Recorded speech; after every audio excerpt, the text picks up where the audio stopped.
right, you guys. My name is Todd Dills. I'm the editor of Overdrive magazine, and you're here today for our annual Partners in Business seminar session. This year, we're focused on, like it's a big theme this year at the show of just surviving the down market and thriving on the other side. And we're going to get into a lot of income, revenue, cost, performance data of ATBS clients with Mr. Mike Hosted. He's a VP there. And their ATBS is the main partner of Overdrive in the Partners in Business program, has been for 20 years.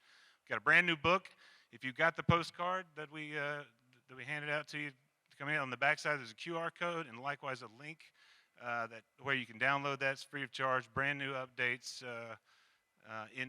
for the 2024 edition. A lot of it centered on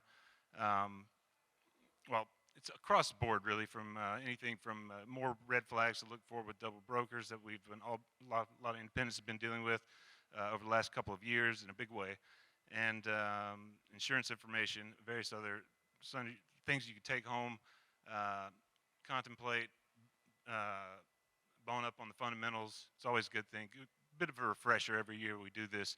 But before we get into the main part of the presentation, I want to take a moment to recognize our Trucker of the Year. Overdrive's been doing this Trucker of the Year program for many years. We rebooted it last year in a somewhat of a different format. We had Truckers of the Month throughout the year through October. There were 10 of them. They were all semifinalists. We narrowed that to 3 main finalists. They're all owner-operators. Eligibility to be a part of the program, to be nominated, you have to have no more than 3 trucks, have been operating for at least 4 consecutive years. And we go through operational data, income data, a lot of testimonials, a lot of references, a lot of interviews. We do a story about each of the owner-operators, the Truckers of the Month. And at the end of the year, we came out with a winner. And I want to bring up Jay Hosty. You guys probably heard about this already. We've already announced it. Come on up, Jay. Jay Hosty is from Diamond Head, Mississippi.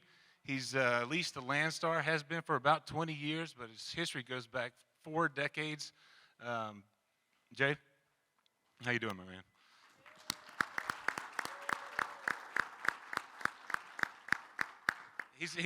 He really stood out from the pack in terms of focus on keeping costs low and keeping more of the revenue to himself. And he really outperformed a lot of the competition. And I think he's looking up at the display because he hasn't seen what is our trophy, which I'm going to give to him now. Yeah, we worked with a gentleman named Eston Hoffman in Pennsylvania to build what is a custom replica of Jay's 2006 Western Star 4900EX. Anyway, turned out pretty well. And Jay, do you have anything to say any wisdom you want to impart to the owner-operators here? Well, it's a tough road if you're an owner-operator. I know you know that. First off, I give all my glory to my Lord and Savior, Jesus Christ. Without him, I am nothing. And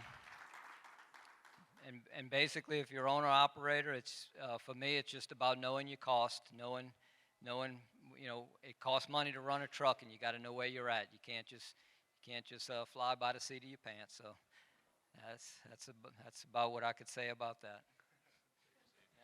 Hey, we got a little surprise for you too. This year, the Trucker of the Year program is sponsored by Commercial Vehicle Group and their Bostrom Seating brand. And Rick Gregg, my colleague over here, over Randall Riley and Fusible, is gonna got a little something for you, my man. Go. It's check worth a free Bostrom seat. Probably go nicely in a brand new Western Star. I know that Jay is putting a big sleeper on right now, so. Yeah. Pictures, yeah. You stay in there, yeah.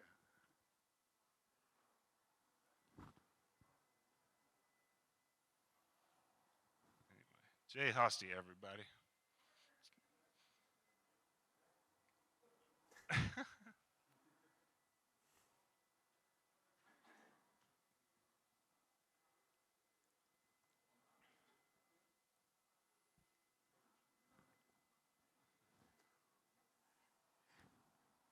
I'd encourage everybody to read Jay's story. If you go to overdriveonline.com, this our Trucker of the Year section. Several Come here. pieces that we did about him over the course of the last year. Nice. Let's give him a big round of applause proud again, of you. Jay. Thank you, my friend. And with that, I want to get us to the beginning of the presentation. So, Partners in Business, long running, like I said, this year is sponsored by the Rush Truck Centers dealer group. And they offered a little bit of a message that I'm just going to read to you to start the program.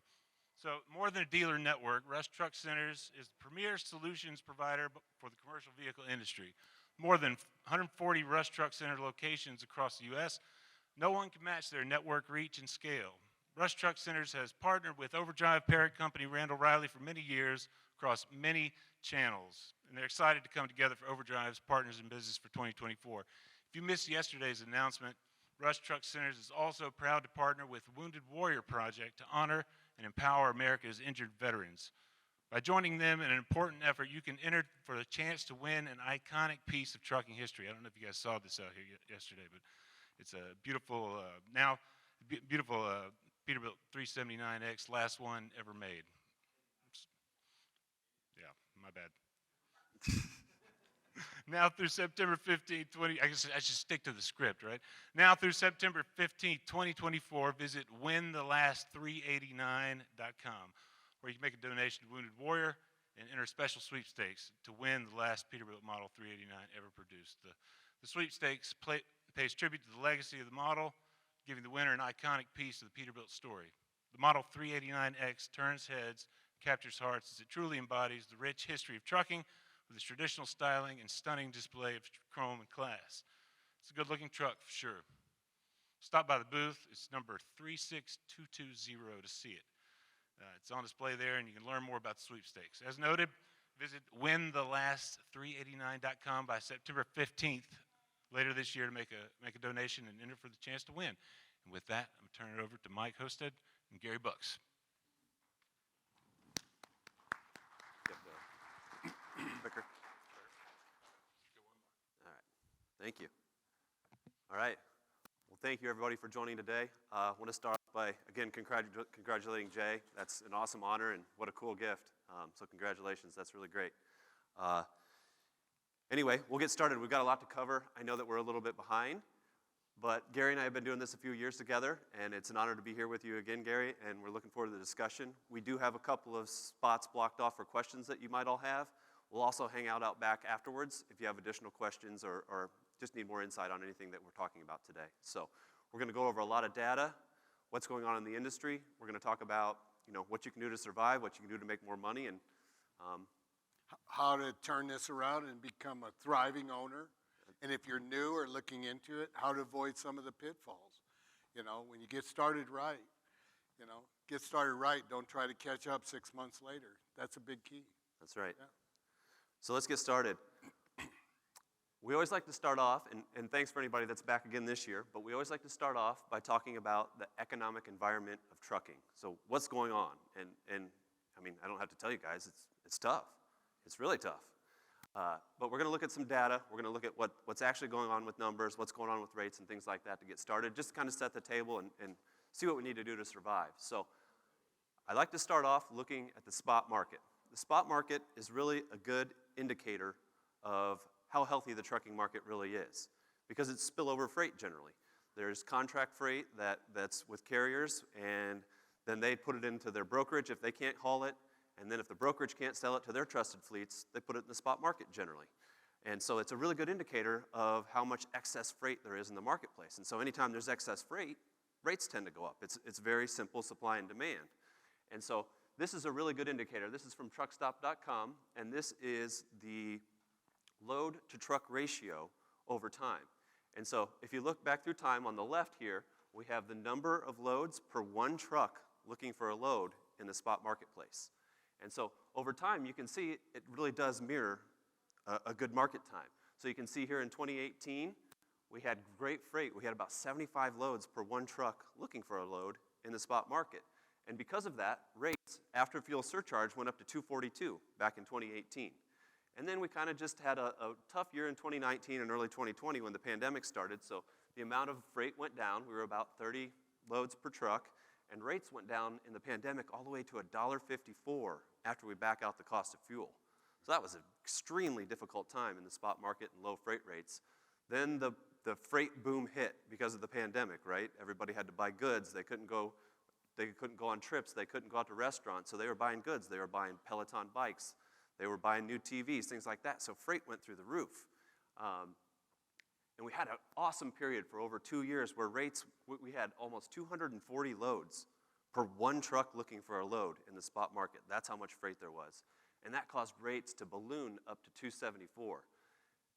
Fast forward to 2022, you name a number of factors, the war in Ukraine, inflation, people started going out to restaurants, things like that again, and freight fell off a cliff, especially in the spot market.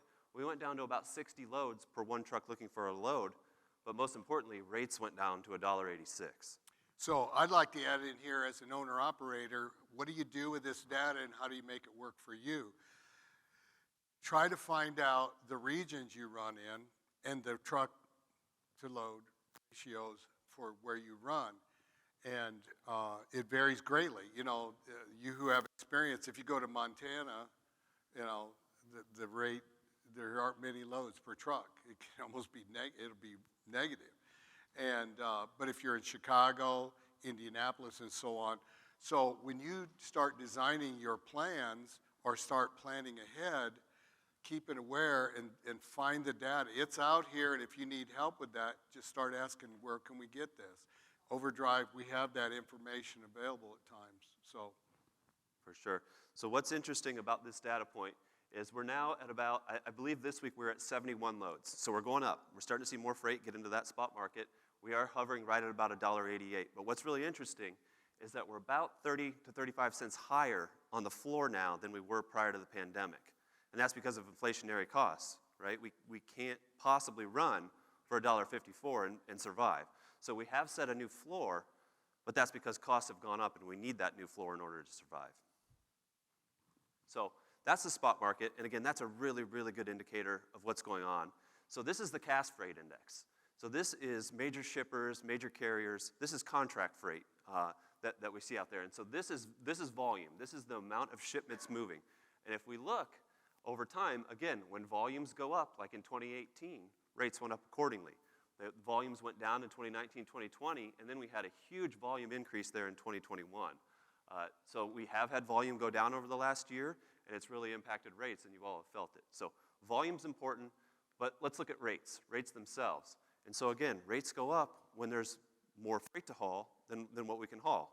So in 2018 that happened, then we saw the pandemic hit, 2019 pandemic, and then we just shot through the roof in terms of rates. We've never seen rates go up that high, and especially for that long of a period of time.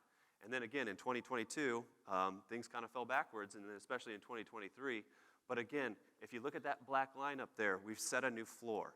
So rates are about 35 cents higher than they were prior to the pandemic. And it seems like we're just kind of bouncing on the bottom now, where most people think rates aren't going to go down any lower, but they're not going to go up quickly anytime soon. So we have to sustain. So again, as an owner, what do you do with this? And one of the mental challenges is what we call anchor pricing. You know, what do you think a load should pay? You've got a history, and you have a history of both what it pays and what your costs are. And you have to be very careful that these anchor prices, what you think things should be, don't dominate everything you're going to do. You have to be more flexible in calculating and knowing real-time numbers. Exactly. So I've never shown this one before, but this one's really interesting. And so this one came from the folks at DAT, and the red line mirrors the spot rate, while the blue line mirrors the contract rate. And so what's interesting is anytime that red line has a nice increase and approaches that blue line, we're in for a good trucking market. The spot rates have moved up. That means there's excess freight, and rates are probably going to go up accordingly. And so you can see it over time. Again, in 2017, it climbed up, and then in 2018, we had a great year. In 2020, it climbed up, and we had a great 2 years, and we sustained it. But what's good news, and there is some good news out there, is that we are on an upward trajectory again for the first time in 2 years. And so while we're not in a good market right now, and while we don't know exactly when it's going to hit, it's a really good leading indicator that things probably are going to start to turn around, while slowly, at the end of Q2 or probably in Q3 is what most economists are telling us. Yeah, I see with the election year, I can see potentially some stimulus coming out of the federal government, some new budget items that are going to push some services and products and things. They'll push it out through companies, through stimulus, not to the degree, I don't believe, that we had during the pandemic. But I do think politicians know we vote with our wallet. They want people to feel good going into the election. No matter what party, they want to get reelected. So I can kind of foresee, in history-wise, that's a potential to keep your eyes on. So at ATBS, we're fortunate enough to work with over 30,000 owner-operators a year. With that, we get to talk to a lot of major motor carriers out there as well. So you think about the Landstars, Swifts, JB Hunts, all the big carriers in the world we get to talk to on a regular basis to try to understand what's going on. And so we do a survey every fall to try to understand, are they going to grow? What are they thinking about the market? Things like that. And so just some quick summary points of the hundreds of fleets that responded to us. We seem to be bouncing on the bottom, waiting to go up, and that's pretty consistent. We keep hearing that over and over again, is that we're on the bottom. We've been there probably since, over a year, but we're just bouncing on the bottom, waiting for things to get better. Rates are going to remain flat until Q2 or Q3, and that's pretty consistent. We keep hearing that, again, from economists, from trucking companies, from pricing standpoints. Very consistent there. There's still excess capacity in the marketplace that needs to come out before rates come up, and that's really true, and I'm going to get to that here in a second. Something that's really interesting, though, is truck availability and prices are making the barrier to entry possible again. And so with the truck prices, especially used truck prices going down, it's a lot more affordable to get into the market now or expand your fleet than it's been in a very long time. Yeah, one of the keys to that entry with a truck or purchasing a new or leasing a new truck, a different truck, is don't be afraid to negotiate harder. Interest rates are up, but I have an owner that I wrote a story about. It wasn't right in the spring. He saved $50,000 negotiating and got a lower interest rate because he had the courage to negotiate and set his terms with the dealer. And don't have the courage, be the boss, as I say. Take control of what will work for you. But know ahead of time, build your plan. And then the last point here is that many of the asset-based fleets made COVID-era changes, and it's crushing them. So if you think about the big company driver fleets of the world, in the COVID era, they had to give huge pay increases to keep their driver population, to recruit, to do things of that nature. And because of that, they can't back pay up, right? But rates have collapsed. And so some of these big company driver fleets are really hurting right now because they gave these huge pay increases and it's not sustainable based on current rates. So kind of interesting to think about, but it's good to be an owner-operator because you can make changes quickly, whereas they take years and years to make these kind of changes. Yes, exactly. You have the luxury of speed because you're in control. You don't have 500 people that you have to deal with. So on our survey, we also asked last year, what happened? Did you grow? Did you shrink? What happened to your fleet?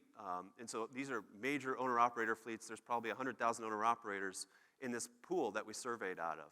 And so in 2023, the average carrier lost about 16.5% of their independent contractors. That is a huge, huge number. We've never seen contraction like that. And the range was anywhere from down 40% to up 20%. And I'll tell you, the ones that were up 20%, they were like a 50-truck fleet that grew by 10 trucks, right? There was no major movement in terms of capacity growth. So when we asked about this year, are you going to grow your owner-operator population?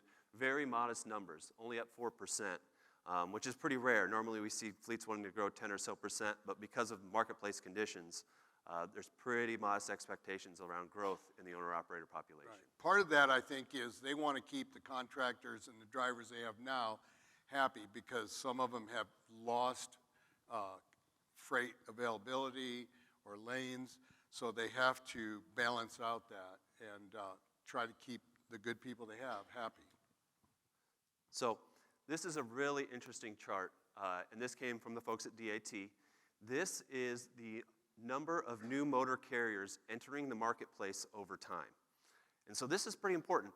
If we look at a normal era, which is from the left until about 2/3 the way over, we see a steady growth of the number of new entrants into the marketplace, generally around 2 to 4% growth in terms of new motor carriers. And that makes perfect sense. That's the growth of GDP. That's the growth of population. So we should always be adding new carriers. And if you see in a little bit of a down market, maybe in the middle there in 2019, we might lose capacity for a month or two, but not for a very sustained period because of population growth and GDP growth.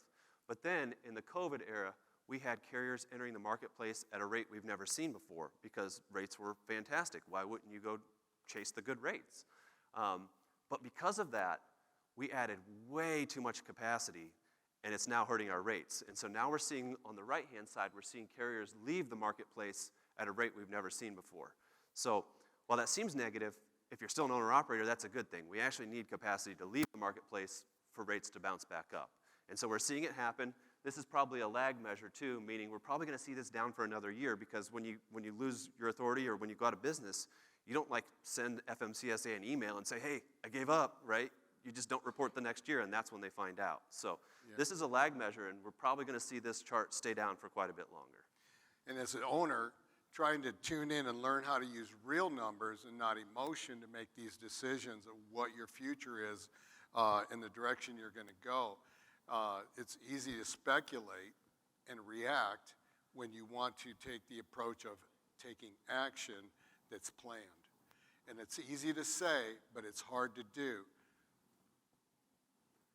So we always like to talk about the driver career journey, and it's just interesting to see how it goes over time. And so you start off, you go through driver school, you become a company driver. That's that first step. And then usually, if somebody wants to start their own business, they maybe join a lease purchase program. It's an easier barrier to entry, right? You low money down, but it's a high failure rate. Then you move on and you say, hey, I want to get my own truck. So you go out and buy your own truck. Maybe you like driving for that fleet. We call that a hired gun. You still like that safety net. Like Jay, working for Landstar, you get the cheaper insurance, fuel discounts, great freight network, things of that nature. The next step for some is that they want to go out and get their own operating authority. Like we saw in that freight boom, everybody went out and got their own authority and started booking their own freight. So we saw a huge migration from left to right in the really good era where people were going out, getting their own truck, getting their own authority. Over the last 2 years, we've seen the opposite. We've seen people go from the right to the left, where maybe you had your own authority and it wasn't working, you hooked onto a big carrier. They had better rates for a longer period of time. Some people sold their trucks and became company drivers. So we have seen a big movement in terms of where people are sitting and where they are in the spectrum. It's very individual. I have associates, people I'm talking and working with in all those categories who are quite successful, even in this down market. And it's very individual in their ability. And then probably one of the most important thing is who's their customer, who are they going to work for, what kind of freight, what kind of equipment, and so on. So try not to judge the whole industry based on just an average or what we might hear at the coffee shop. So that's just kind of setting the stage. We know trucking's tough. We've all known that in this room for a while. It's tough because of a lot of reasons, but we did add too much capacity, and it's making it tough longer. But let's look at the data and see what happened in 2023, and then kind of talk about what's going to happen this year and what to expect and what you can do to hedge a tough market. So we do this the same way every year. We've been doing it 25 years. Essentially what we're looking at is industry trends on a year-over-year basis. So we took the end of 2023, and we're going to look at what it looked like compared to the end of 2022. That way we can see if we're going up, down, sideways, what's happening. Yeah. So very consistent data here that's very helpful. So we're going to start off looking at revenue. That's miles, revenue per mile, gross revenue, what happened on a year-over-year basis. So any of you that were in here last year, it was still tough. It was already tough last year. And so we talked about two main things that you can do to change your business in a tough market. Number one is you can create more revenue. You can take an extra load and you can earn more money towards your truck. And so at that time we said, hey, what does one more load a month do to your net income? You get 500 miles at $2 a mile, you gross $1,000, and you've already met your fixed costs. It's an extra load, so you've already hit those fixed cost numbers. So you don't have fixed costs, and then your variable costs are in there. One extra load a month is about $600 a month in profit, or $7,200 a year. So super important that in this market, that's the first thing you can do. And so what happened last year? It happened. It actually happened. It was a year late probably, but drivers did run about 6,000 miles more, about 7.5% more miles on a year-over-year basis. And what's interesting is if you look here in the bottom right, we kind of have it segmented by people on their own authority, dry van, refrigerated, and flat. Flatbed, any of you that are flatbedders know that rates are tough. It's been a really, really tough year in flatbed. But guess what? The ones that survived responded the most. And flatbedders are up 13.2% in mileage on a year-over-year basis, and they had to just to survive. That's right. They found the market, they found the niche, they fostered their relationship with those customers, and they invested in that that's so key, invested in that relationship.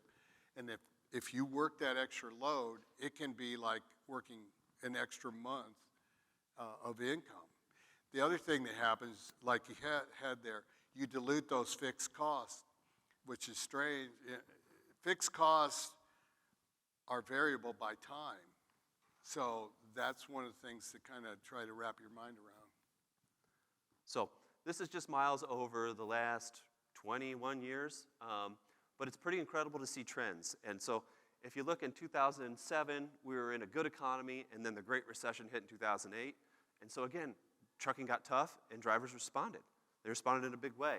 Same thing that happened in 2022. We saw miles fall off a cliff when freight was amazing, as you would expect. But drivers have responded over the last year, and miles are up at a considerable rate. And again, it's when times get tough, you have to keep working. You have to work harder. You have to buckle down. So it's good to see. Work harder, work smarter, and working smarter could be the hardest thing to learn, because you've got to change habits, and changing habits is very difficult for most of us. Ask my wife. So here's just a 5-year kind of snapshot of miles on a 6-month basis, and you can see prior to the pandemic, owner-operators were averaging right at 100,000 miles for a pretty long time, and that was pretty consistent. But then, again, that pandemic freight hit, and rates were so good that we had clients saying we were running 3-4 days a week at most and then going home because they were making so much money. Well, that changed, and again, now we're on an upward trend, but this causes other issues, which we'll get to here in a second. So this is revenue per mile. We're down about 9.5% year over year in terms of true rate, down to about $1.93. Again, I have the rates broken down for different segments down here in the bottom right. So I would tell you, we're down 20 cents a mile. I would tell you 60 to 75% of that's probably the fuel surcharge. The cost of fuel's gone down since the last year, but the other percentage of it is true rate drop, where we've actually lost, true rates in the marketplace. Yeah, and remember, these are average rates. So your goal, you have to decide, what is your goal over average? Where are your numbers currently versus average? So this can give you an idea where people are going to, if they're below, potential fail. But you can measure. You need to get your own numbers in line so you can measure it against these things. So this year we did something different, where we said, let's back out the fuel surcharge, right? Because that last chart, it didn't show us the cost of fuel baked into that. So what I did was that we took a very simple calculation for the fuel surcharge. I think it's the most common one used, is 6 miles to the gallon at a 125 basis. And we just took that fuel surcharge out. And so we saw rates, again, they plummeted in 2019, 2020. And then that pandemic freight, we saw it rise at a rate we've never seen before. And because of that, we added trucks, we added everything we could to capture that income, and then we saw it drop off. But what's interesting and what we're going to see as a trend line here is that we hit the bottom about last summer.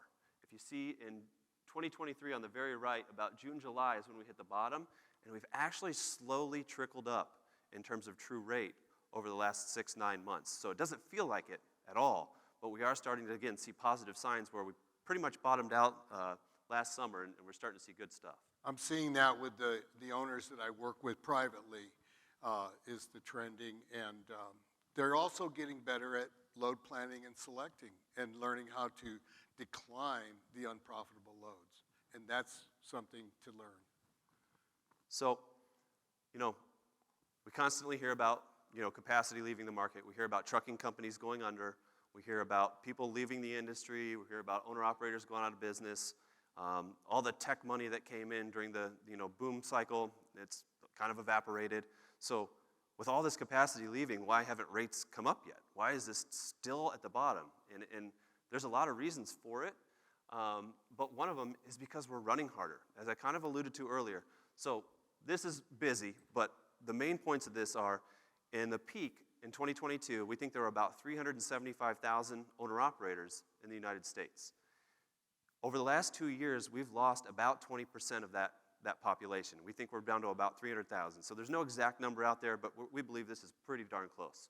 So we take that 75,000 out, but guess what?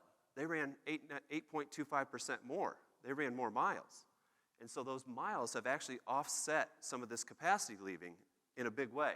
So we lost 75,000 ICs, but when we add in the extra miles, it's really only equivalent to losing 50,000 ICs because of that extra mileage that we've run. So that's just owner-operators. That's a very small portion of the driver pool. And if you look at company drivers too, there's probably about 2 million. Again, there's no exact number here.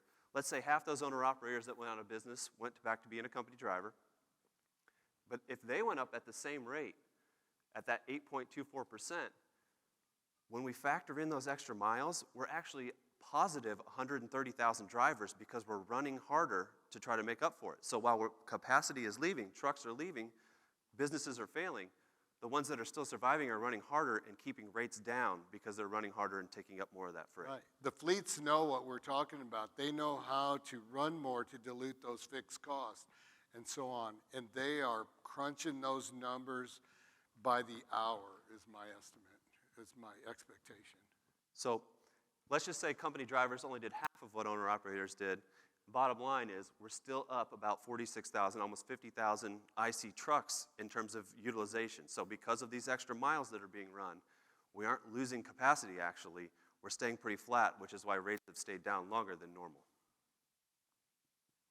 So we always like to look, does it make sense to run on the spot market or does it make sense to run for a motor carrier? What's the difference? And so if you look at the list here, probably hard to see, especially if you're in the back, we think it costs nearly 50 cents more a mile to run on your own authority versus run on a motor carrier. Why? You have to get your own licenses, permits, you got to do your own IFTA, you have insurance that is insanely expensive, especially those first couple years when you're getting started because they don't know your risk pool yet. You have to buy your own trailer, you have to book and collect all your own loads and all that fun stuff, but most importantly would be operational losses. When you're a one-man show, you have to sit there and you have a lot of wasted time. You have to wait for live loading, live unloading.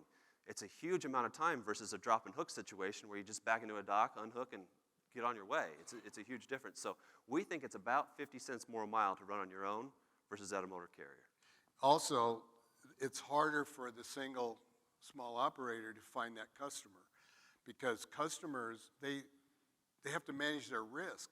If you break down, what happens to their freight, where they have a fleet and the support, they've got a backup. They have someone else that can hook onto the trailer or transload the load to another trailer, another operator, and keep that freight moving.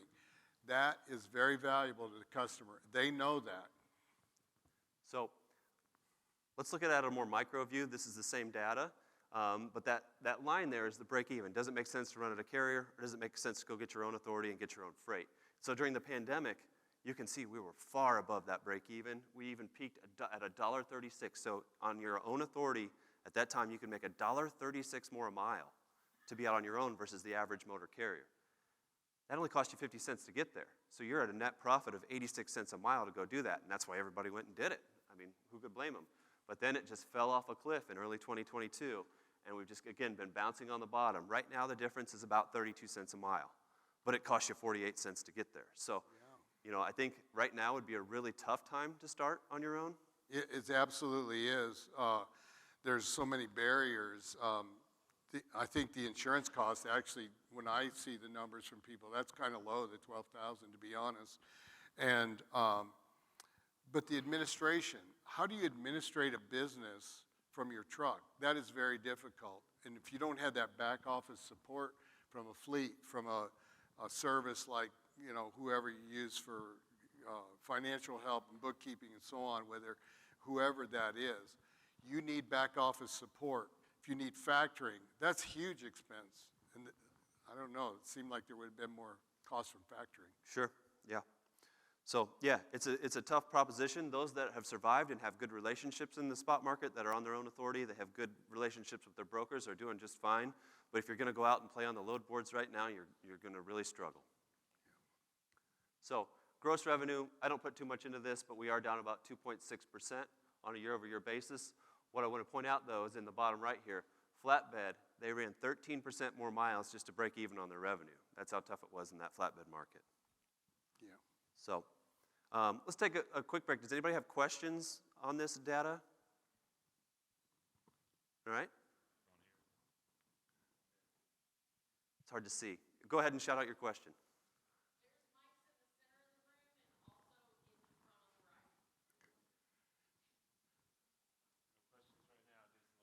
All right. We'll keep moving. So we looked at revenue. Now let's look at costs, because costs are obviously a huge factor. So look at fixed and variable costs as well as total costs. Our fixed costs are things like our truck payments, our trailer payments, our permits, FHUT, and especially insurance in a tough insurance market.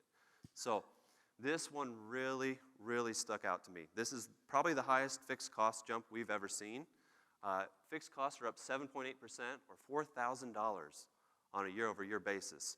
That is a really tough pill to swallow in a difficult market. I told Mike, I said, I'm kind of surprised this fixed cost is as low as it is. That indicates to me we have a lot of the people that don't have a large truck payment. But a lot of the new entrants, their truck payment's $1,000 plus a week. So you could almost double that for a new entrant into the business. So when you look at that, instead of having, say, $260 a day fixed cost, they can be pushing $520 a day fixed cost if they're not careful. So fixed costs were up, the biggest we've ever seen at 8%. Variable costs down, though, 9% on a year-over-year basis. Again, most of that's going to be fuel, so we won't spend a lot of time on that, but variable costs were down because of that. So total costs down 2.2%. About $125,000, almost $126,000 was the average cost in 2023 to run for an IC. So pretty high costs. So we talked earlier, there's two things you can do to really sway movement in a tough market. You can run more miles, you can create more revenue, or you can cut your costs. It's literally that simple. What's your biggest cost? Fuel. And so last year we talked about it. Hey, if you go from 6 miles to the gallon to 7 miles to the gallon on an average number of miles, you're going to save between $8,000 and $10,000. And every dollar you save, you have to put in your pocket. So that was one of the big things that we coached on and have been at ATBS for 2 years now is, create more revenue, cut your costs, especially your fuel, and we are seeing responses. I see that as every penny you save, or if you gain a penny or lose, it's $1,000 a year difference, either way. I kind of broke it down to per 100,000. Yep. So fuel costs cents per mile, we're down year over year 17%. That's, again, mostly because of the lowering cost of fuel, but it's good to see fuel costs down. So miles per gallon, this is over a long period of time. You can see there's a huge uptick in 2020, and that had to do with congestion. There was no congestion on the roadways because everybody was working from home, locked down. And so I've had many clients tell me that 2020 was the best year they've ever had in trucking because there was no congestion. They could just go, and they got better fuel mileage because of it. Then for the next 2 years, 2021, 2022, nobody cared about fuel. Rates were so good, just go get it, right? And that's what people did. But now we have to start caring, and in 2023, we have seen a steady uptick in fuel mileage, which is necessary, again, in a down market. So this is just looking at it from a different angle, but again, we are seeing steady increases in fuel mileage over the last year. Another thing on your fuel costs, if you're an independent contractor or an owner-operator independent, there are so many different fuel programs. But if you're a contractor, in your contract with the company, if they have a fuel program, make sure there isn't an outside program where you could actually save more money. That happens more than you think. You have a right as an owner to buy your fuel where you want. You just have to provide the information to the IFTA system, and there's help out there. So if you can save 10 cents by going to a different fuel program, investigate that. And if you need help on that, ask questions, get a hold of us. So this just breaks it down by each specific industry, but what's important is at the bottom, we're now over 7 miles to the gallon on average. And again, if you look at the second to the bottom, flatbed, who got hurt the most, made the biggest changes to survive. They went from 6 to 6.5 miles per gallon, and again, they needed to survive. So I don't normally show this one, but I kind of wanted to point it out this year. It's busy, but at the bottom here, it shows us revenue was down 9.4%. So we were down about $4,800 in revenue. But fuel was down 17.5%. So $6,800. In a normal marketplace, when revenue's down $4,800 and fuel's down $6,800, that means we would have made $2,000 more. But are we? That's a tough question because people have to have enough, data in there. They have to have their real numbers to measure, and it varies so much from owner to owner. And getting that information in the quickest timeline to yourself and learning where is my money going and how can I save that? How can I take advantage of that difference? Yeah, and the other big thing, right, is the fixed costs we talked about, up $4,000 on a year-over-year basis. So when things should have been good, the inflationary costs that finally caught up with us on truck payments, insurances, and things like that have made it even tougher in a down market. So this is just truck payments over time. It's really busy because it's 20-some years of data. What's interesting, though, is in 2021, 2022, it kind of flattened off there because you couldn't buy a truck. You couldn't find one. They weren't available, or they were so inflated on price that nobody in their right mind would have bought a truck at that time. Well, now that truck prices are going down, we're starting to see people upgrade their equipment, get newer trucks and things like that. The average truck payment we're seeing for our clients is now at $2,900 a month. So pretty steep truck prices, and that's not going to go down anytime soon. There's new CARB regulations coming out, which we all love, of course.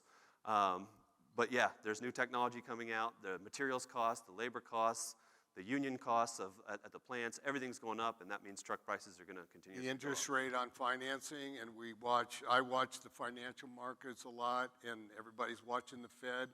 They anticipate a drop in interest rates coming, mid-year possibly. We got to wait. So maintenance is concerning. It's flat on a year-over-year basis. And the reason that's concerning is because we went up 7.5% miles. And so in a normal time, if you go up 7.5% in miles, you should go up 7.5% in maintenance. That's just wear and tear. That didn't happen. There's two reasons.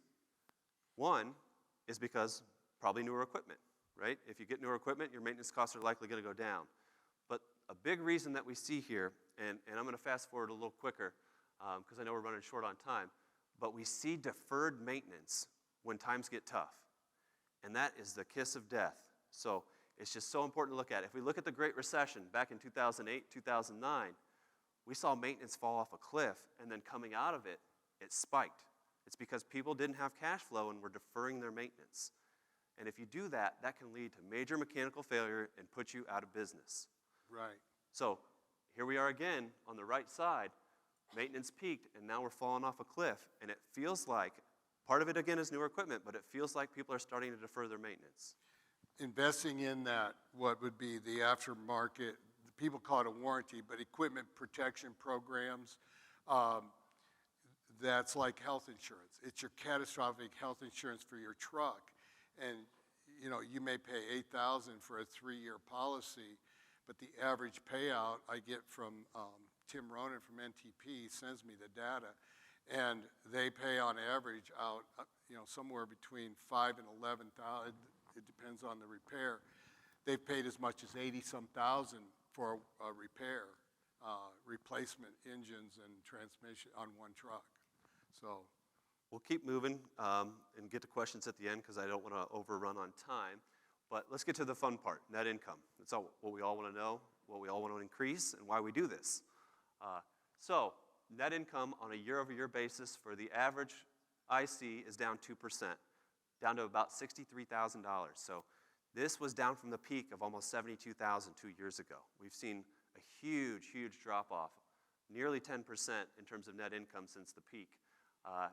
But it's encouraging because 6 months ago, this is year over year, 6 months ago, we were flat or even down a little bit lower. So that tells us, again, that we probably hit the bottom last summer, and we are starting to see those extra miles, that better fuel mileage, result in a better net income. And if you look at this line graph here on the bottom, again, we bottomed out in June, July of last year, and we've seen net income start to go up over the last 6-9 months for independent contractors. be aware of, if you're doing a W-2 paycheck, profit income combination as the, not me, the profit income ratio there, but be aware of how that works out for you. So this is net income over time. Again, very busy, but what's interesting is to look at the peaks and valleys. So again, in 2018, it was a good year. We saw it go up. 2019, 2020, a slight dip, and then it went through the roof to the highest we've ever seen it in 21, 2022. And again, we went down for 2 years, but if you look there on the very right, we started going up over the last 6 months. So it's really, really encouraging to see that the hard work that you all are putting in, the adjustments that you're making, are actually starting to pay off. And while it doesn't feel like it because times have been tough for so long, we are headed in the right direction for the first time in a while. Right. Try to identify any savings, escrow, or whatever. Give it a name, give it a purpose. Don't just say, well, I've got X dollars in this account, in case of an emergency.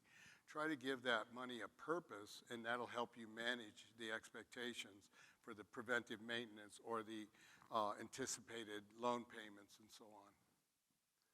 So we're proud of this for sure at ATBS. We do a lot to help our clients. We consult them. We look at monthly P&Ls. We set up budgets. We do things of that nature. And I'll tell you, if you use ATBS to its fullest extent, it really pays off. So we backed out our clients that have been with us over a year. The other averages were all of our clients. But if you've been with ATBS over a year, the income goes up considerably because they're utilizing the system, they're looking at their numbers, and they're making good choices. And if you look there, the middle third, our average client that's been with us a year is up to $85,000, which is really incredible. That's $20-some thousand higher than the average IC. And our top 10%, they went from $206,000 to $212,000 in terms of earnings. So there's some teams in there, but there's a lot of solos in there too. And it's just really good to see, again, that those top earners, the hardest workers, they're starting to see their income go up again for the first time in 2 years. So really encouraging information. And I support these numbers with the individual where I examine and help them audit their numbers, and that not everyone's losing money, of course, but I have several people I know that are profit, and if they're doing payroll plus profit, 100,000 plus as a single driver.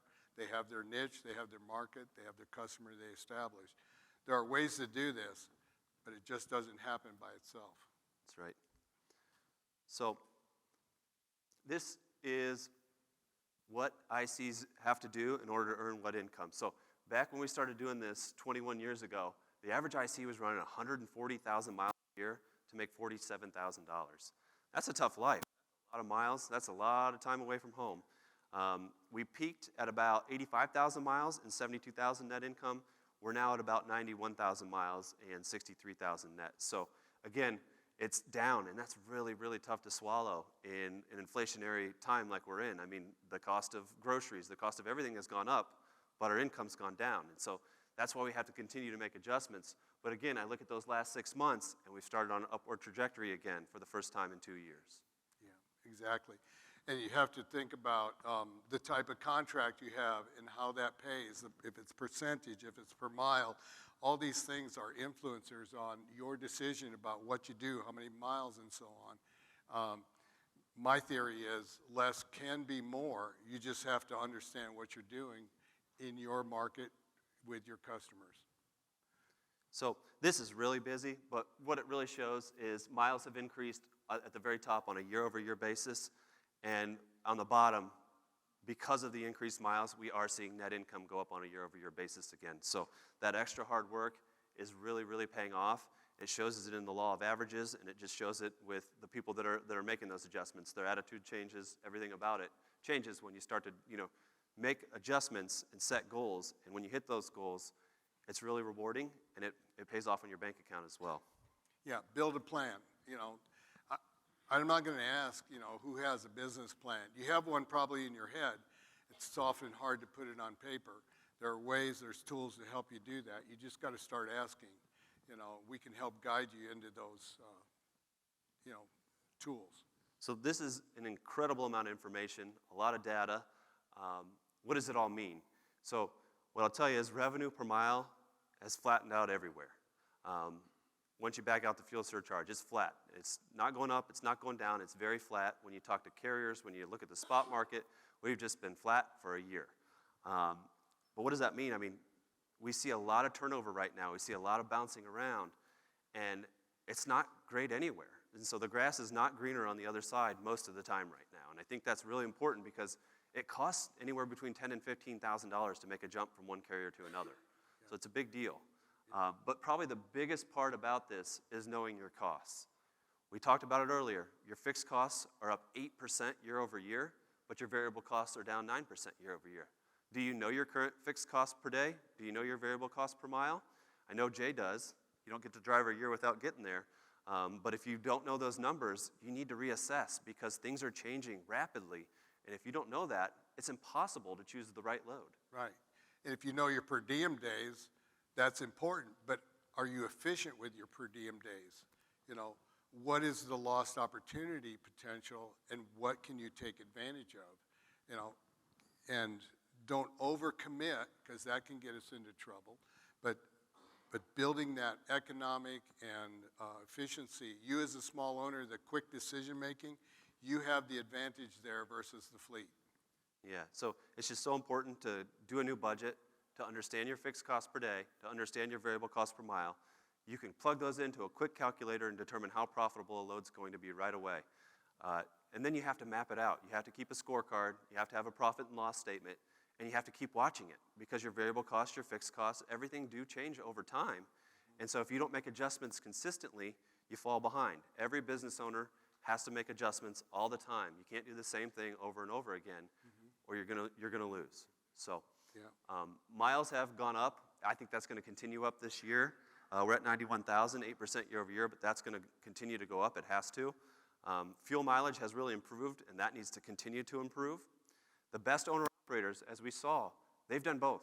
They ran more miles, and they got better fuel mileage, and their net income has accordingly gone up this year, which is great to see. But working hard right now. I mean, every business in the country has to dig in and work harder. When times get tough, you got to keep working harder. As my boss, who's in the back of the room, always says, tough times don't last, tough people do. So you just got to work hard when times get tough, and you'll make it. Yeah. You know, be aware of your brand name, your emotional biases, as I call it, because that'll prevent you from changing and adjusting. That is really important for you psychologically to break through that, and that's not easy to do. You've probably all seen this. Somebody will say, what kind of tires should I buy? Oh my gosh, that's one of the hottest things, and you'll see them name their brand names of tires. But they will never say why or what it costs per 32nd to run, how many miles, and what's the cost per 32nd to run that tire. You got to buy value. You got to get the most out of every investment that you put in, whether it's fuel, the tire, the maintenance, the prevention, whatever it is. So that's all we've got for today. What questions do you all have? Yeah. Sure.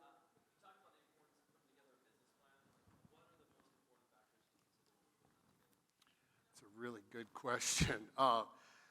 With my private coaching, what I learned was if we try to make it too complicated, people don't do it to begin with. So I just established what I call a profile, where it's pretty much, you know, short answers to things like, do you have a tax preparer? What's your business structure? You know, financing and so on. Do you own a truck? Are you leasing a truck? And just grow on that. And then at the bottom, it's like, what's next? What questions and so on to try to start filling in. So when you do it, my experience is to build a business plan, it's almost like you want to have a conversation with someone versus this complicated document. Because what happens, if you do a big complicated document and you actually do it, where does it go? It goes in a file folder somewhere in a desk drawer. You don't use it. You want tools that are interactive, that you can relate to, that bring value, and then you can adjust those, and you have to keep revisiting it. Are there any other questions? All the way in the back corner.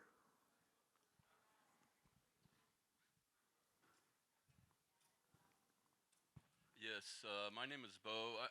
While you had the graphs up where you're talking about, you know, the freight, when we were talking about, you know, the freight rate, Mm-hmm. It seemed to me that before the pandemic, we were like down here, and then the pandemic happened, and we're, you know, through the clouds. But was it an illusion that we're at a level where we're higher than we were before the pandemic? No, we are higher than we were before the pandemic, about 30 to 35 cents higher than we were prior to the pandemic. But again, that's going to go back to the cost factor, where our fixed costs, our insurances, our truck payments, and things like that have gone up to the point where that's now the new floor. So definitely not an illusion. We are higher, but the increased costs that you're incurring have completely offset that higher rate that you see on paper. The inflationary effect. And the thing to remember is when our income goes up, suppliers raise their prices, don't they? But when it drops, there is a lag. They won't lower their prices until they can't sell their products. And then it starts to reach the equilibrium, and then it's, you know, it's this game like this. So.